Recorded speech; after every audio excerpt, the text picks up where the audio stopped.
Good evening and thanks for watching Times News with me, Jonah Pankoko. First, the headlines.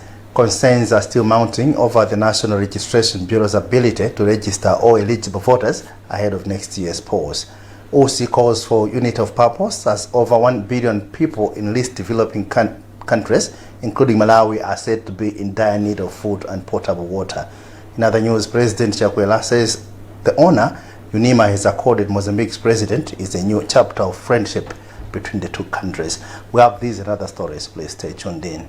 Our first story, concerns are still mounting over the National Registration Bureau's ability to register all eligible voters for a national ID ahead of next year's elections. The issue prompted the Defense and Security Committee of Parliament to summon the Bureau to an urgent meeting to hear its side of the story. Kathy Maulidi was at the meeting and now reports. During the meeting held at Parliament on Wednesday, the committee chairperson, Salim Bagas, demanded that the NRB provide a comprehensive report on the registration process, including figures from the previous years and the current year. We have asked for that for those previous figures in the past years, and so that we can compare with the new registration, so that we balance up the figures and report. And speaking to journalists after the meeting, the Principal Secretary for NRB, Mphatso Sambo, said the Bureau is not incapacitated and that it is doing everything possible to make sure every eligible voter gets registered. The National Registration Bureau is very capable to register everyone. Already you have seen that we have registered above 100% of our estimation according to the National Statistics Office. The National Registration Bureau has managed to reach out to each and every registration center in Malawi. Everywhere in Malawi, we have been there. As National Registration Bureau, we have opened offices and we have opened additional offices in the cities and in the municipality. We have opened satellite offices. We have recruited thousands of registration officers. We have enhanced our equipment to improve the registration process. So we have the capacity. The Malawi Electoral Commission, MEC, last month announced that proof for identification during voter registration remains the national ID, and those with no national IDs won't be allowed to register to vote. We are still with Parliament because the Parliamentary Committee on Natural Resources and Climate Change has recommended that the government should consider raising fuel prices due to challenges the Malawi Energy Regulatory Authority MERA is currently facing. The committee's chairperson, Warani Chilenga, made the recommendation during parliamentary deliberations on Wednesday. More on this report by Mese Matonga. Chilenga said that the recommendation followed meeting between the committee officials from MERA, where they discussed some of the challenges facing the institution. Why we have done that is that if MERA keeps on incurring these losses, fuel marketing companies will not be able to bring fuel into this country. And by the end of the day, the country will have no fuel. And if we don't have fuel, it will not be good for the economy of the country. It may look bad before the eyes of the people, because once fuel is jacked up, most of the things go up. But if that is not done, it will be worse than this. So to avoid the worst scenario, it's better that they should adjust not for profits, but for making sure that there is fuel availability in the country. Speaking after walking out of the House following disagreements on the issue, Leader of Opposition in the House, George Chaponta, expressed dissatisfaction with how Deputy Speaker of Parliament, Madalitso Kazombo, handled the matter, saying that Kazombo refused to entertain point of order. As a result of the fuel increase in the fuel prices, you know what will happen? Transportation charges will increase. It will be difficult for people to travel. The people will be walking. Now, do we want this situation?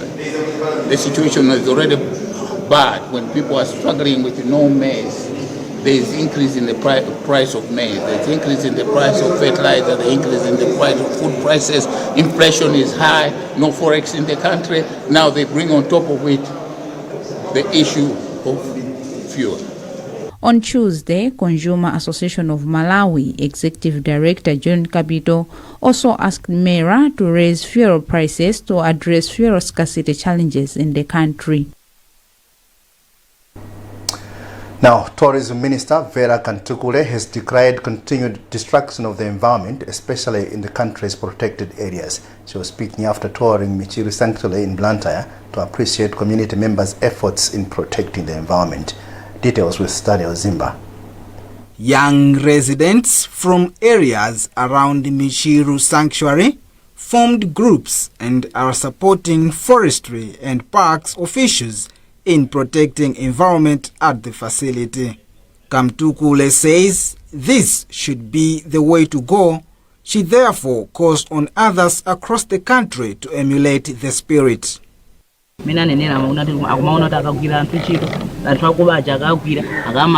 is not easy for the government alone to control the tendency of destroying the environment.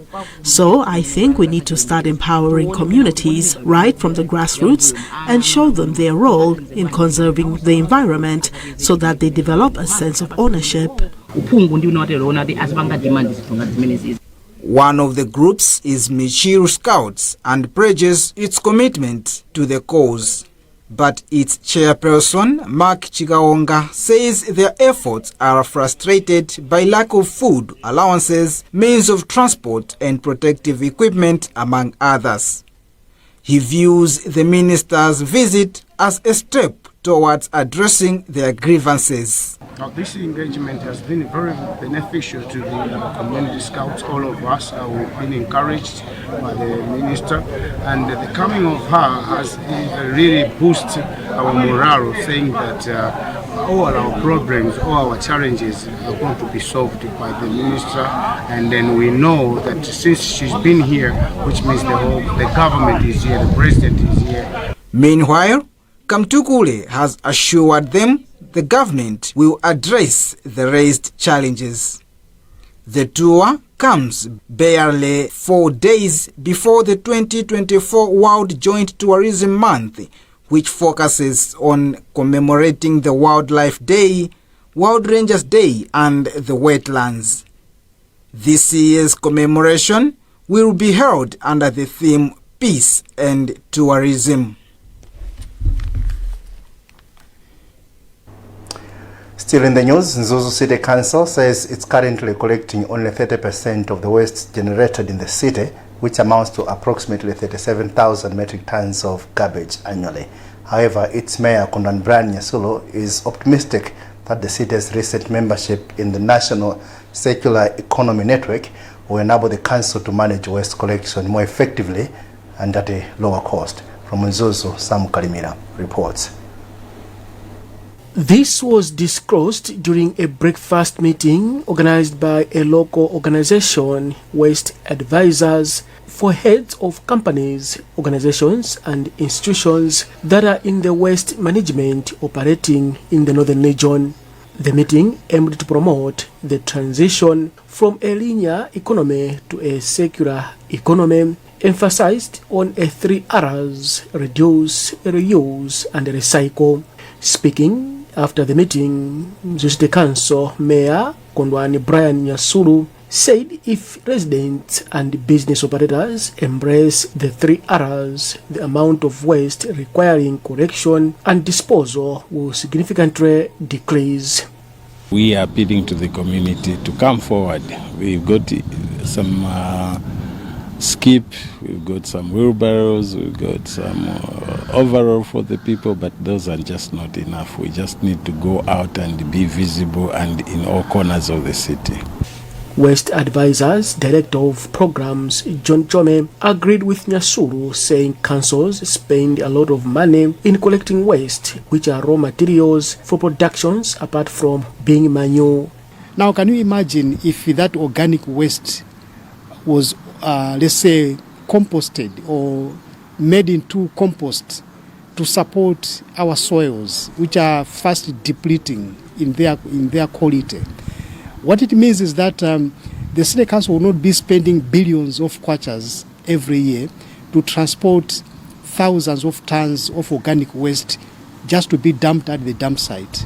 National Secular Economy Network Chairperson Godwin Ngoma said the use of secular economy can only be achieved if councils understand waste sorting before collection.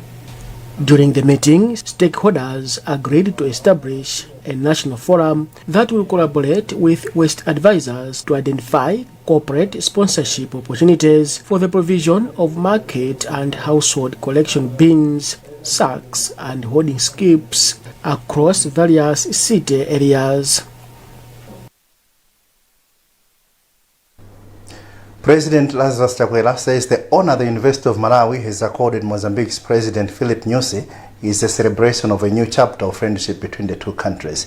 Chakwera made the remarks on Wednesday during the presentation of the award of Doctor of Philosophy in International Affairs and Diplomacy to the Mozambique's President at the Great Hall in Zomwe. Thomas Kachira was there and now explains. While describing Nyusi as Malawi's #1 true friend, Chakwera said the honor given is a celebration of a new chapter of relationship between Malawi and Mozambique. As far as I can recall, Your Excellency,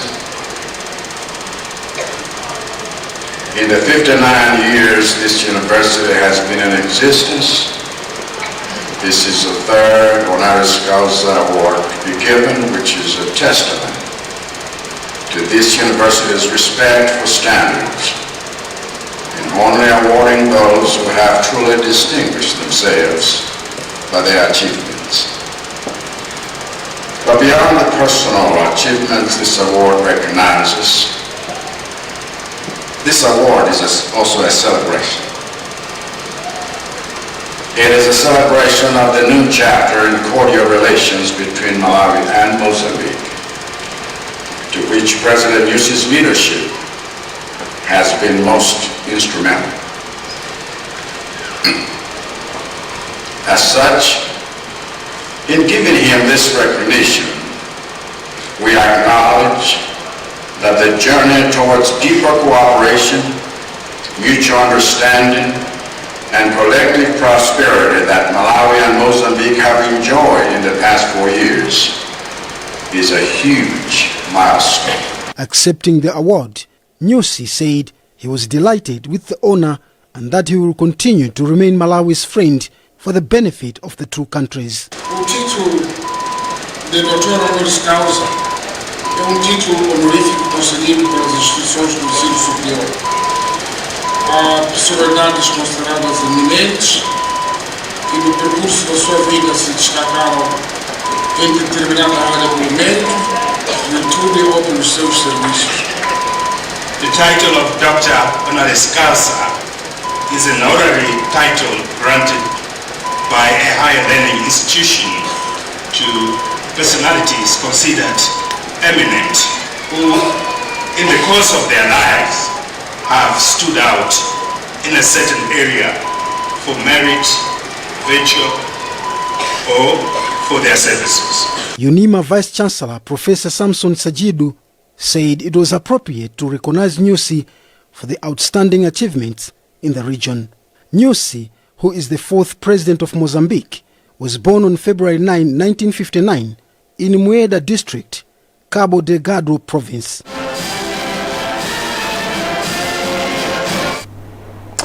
You're still watching Times News. We have more after this short break. You love food and then suddenly felt the burn. Don't let heartburn or indigestion ruin your meal. Try Tummy Sid. It gets to work fast to stop acids. Tummy Sid. Fast, soothing relief from heartburn.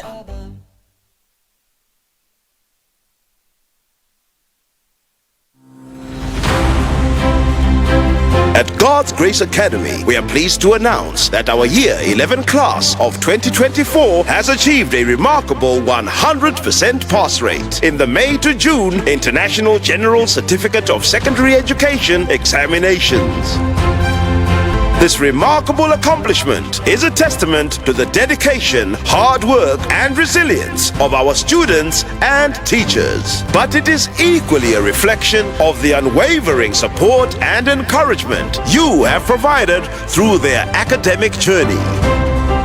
This outstanding achievement is building on the phenomenal 100% pass rate in the 2024 checkpoint results.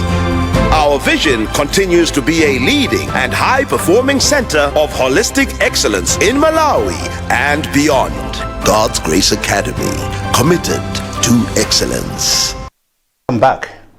Proceeding with the news, Vice President Michael Ossi has called for unified action from 45 least developed countries, including Malawi, as more than 1 billion people are in dire need of food and potable water. Ossi said this during the opening of the LDC's group strategy and ministerial meeting in Lilongwe on Wednesday. Rebecca Chinjeka has the story, being read by Fali Banda. According to Ossi, the challenges posed by climate change are profound, affecting our innocent societies, economies, and ecosystems, and for the least developed countries. He says the meeting, which is being held under the theme Uniting for 1.5 degrees Celsius, aligned climate action and resilient features, serves as a crucial forefront of climate negotiations so that voices should resonate with the strength and conviction that befit the unique challenges and aspirations. It should be a voice that when it is unpacked, it really unveils the suffering of this individual who has come to this state or status because of the emissions from our colleagues. We are in the global village. Let's talk. Let's help each other to move forward. And again, the people that are living in Africa, trekking to the Western countries, they are complaining. Some of the problems are because Africa is becoming unbearable because of the emissions. Critical step as we move towards COP29. On her part, United Nations Development Programme UNDP's resident representative, Fenella Frost, says her organization is dedicated to supporting LDCs in their climate action efforts, and that UNDP is committed to ensuring that LDCs have the necessary tools and resources to access climate finance and building resilient, sustainable economies, and that LDCs are not left behind in the global climate transition. I think the key thing in all of this is government leadership, and I think that leadership is all too visible both here in Malawi in the strong voice of the Vice President this morning, but of course in the other LDC group, the representatives of the Honourable Ministers. The gathering serves as a preparatory session ahead of the COP29, which is scheduled to take place in Baku, Azerbaijan. The focus of the meeting is for the LDCs to devise strategies to tackle the challenges posed by climate change. The National Youth Council of Malawi has urged the government and non-government organizations to prioritize the youth in various development activities in the country. Board Chairperson Duncan Chiani said this on Wednesday during the Council's 2024 to 2025 Strategic Plan Validation Workshop held in Lilongwe. Esna Tembo has the full story being read by Fali Banda again. Gianni says the strategic plan aims to address the gaps where young people have been neglected by ensuring that their voices are heard and funds are allocated accordingly. He expressed hope that the youth will be accommodated by stakeholders. The National Youth Policy talks of a percentage of representation of the youth, even in governance structures, in various spaces, but you see that we're not there yet. The evaluation shows that it's only maybe 10% representation of the youth in most of these important spaces. Yet we live in a country that is 51% youth, if you go by the definition of youth, being 10 years old to 35 years old. But if you go by just think of young people, actually they go up to even 80%. One of the youths, Maria Javula, concurred with Gianni about the low engagement of youth in development projects and the lack of platforms for their concerns. When it comes to issues of young people, they are the young people who are supposed to raise the issues and come up with the points which can address those issues. So this platform is well organized, whereby as young people we have raised the issues that affect us, and also we have come across solutions or the points that the organization can take into consideration when they are doing implementation in different projects. as well as in different districts to address those issues. The council stands on making sure that the youth are being included in development projects in the country. Now, Technical, Entrepreneurial and Vocational Education and Training Authority TVETA has handed over a 17 million Kwacha Community Skills Development Center to Ndanga community in Mulanje district. The facility seeks to provide essential professional training to community members, especially those with little or no formal education at all. Kelly Naporo reports. During the handover ceremony, 125 students were awarded certificates for successfully completing their trainings. TVETA board chairperson Pyoka Tembo says the institution is also providing the graduates with access to startup capital through the National Economic Empowerment Fund, NEF, and FDH bank loans. No, so far, few graduates that they have taken this opportunity, they are doing quite well. They are becoming independent. They are also, employing, some friends to empower them. So yeah, I can say that it's working very well with the NEF and also FDH. Mulanje District Director of Economic Planning and Development, Morson Magombo, has hailed TVETA for the support, especially the refurbishment of the center after it was damaged by Cyclone Anna and Gome in 2022. You may appreciate that I think the structure was affected by two cyclones, Anna and Gome, and the TVETA came in to assist the council in rehabilitating the structure. So the rehabilitation of the structure is an opportunity for the council, even the community here, so that they are able to access knowledge and skills in vocation. A piggery farming student, Mary Maseko, shares her excitement and gratitude. I am filled with joy. I wasn't expecting that I would be graduating today. I was heavily pregnant the time that I was doing my studies. The development center opened its door in November 2018, but the cyclone had left it in ruins. A group of researchers working on identifying new biomarkers to diagnose pneumonia is close to a breakthrough after about 8 years of experiments. Pneumonia is regarded as Malawi's #1 infectious killer among children under the age of 5. The project, known as Biotop, focuses on identifying different forms of pneumonia to ensure appropriate treatment is administered. Feston Malekezo is on the story. Currently, pneumonia diagnosis relies on measuring the breathing rate and assessing physical symptoms, often leading to confusion with other illnesses and making accurate diagnosis difficult. Pneumonia primarily exists in 3 forms: viral, bacterial, and mycoplasma. However, hospitals currently administer antibiotics primarily designated for bacterial pneumonia, which is problematic according to the researchers. One of the researchers, Associate Professor Warwani Mbakaya from the Department of Biological Sciences at Mzuzu University, said misdiagnosis can lead to the inappropriate treatment, increasing the antibiotic resistance of the patient and delaying correct referrals. Now, majority of children who suffer from pneumonia, the cause is viral in nature, or they're caused by a virus and not a bacteria.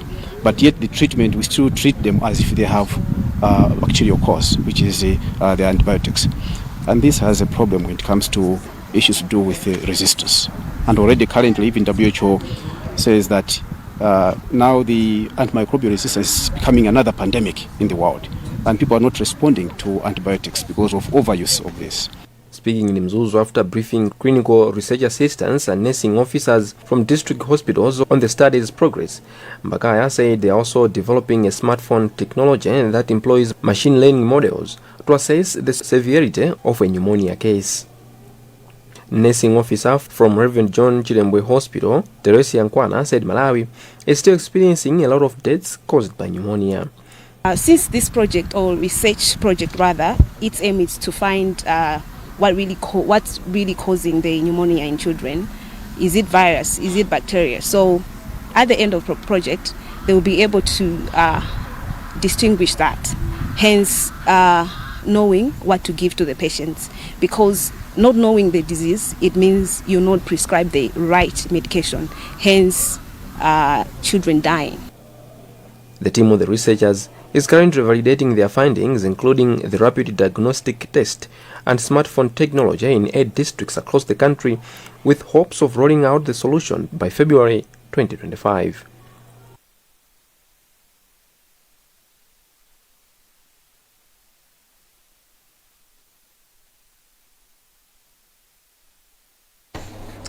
That's the news for now, but before we go, a look at headlines once again. Concerns are still mounting over the National Registration Bureau's ability to register all eligible voters ahead of next year's polls. Vice President Osi calls for unity of purpose as over 1 billion people in least developed countries, including Malawi, are said to be in dire need of food and water. In other news, President Chakwera says the honor University of Malawi has accorded Mozambique's president is a new chapter of friendship between the two countries. You've been with me, Jonah Pankoko. Good night.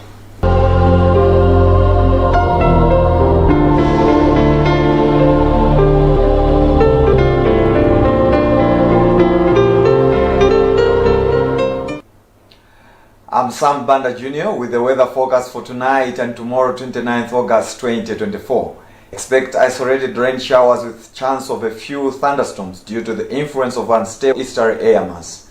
Warning, Mwera winds with speed of up to 45 km per hour are expected to blow on Lake Malawi and Lake Chirwa from Thursday night, 29th August 2024 and may weaken by Wednesday evening, 4th September 2024. The Mwera winds are likely to cause high water waves of about 1.5 meters. Expect mild conditions tonight and during early morning.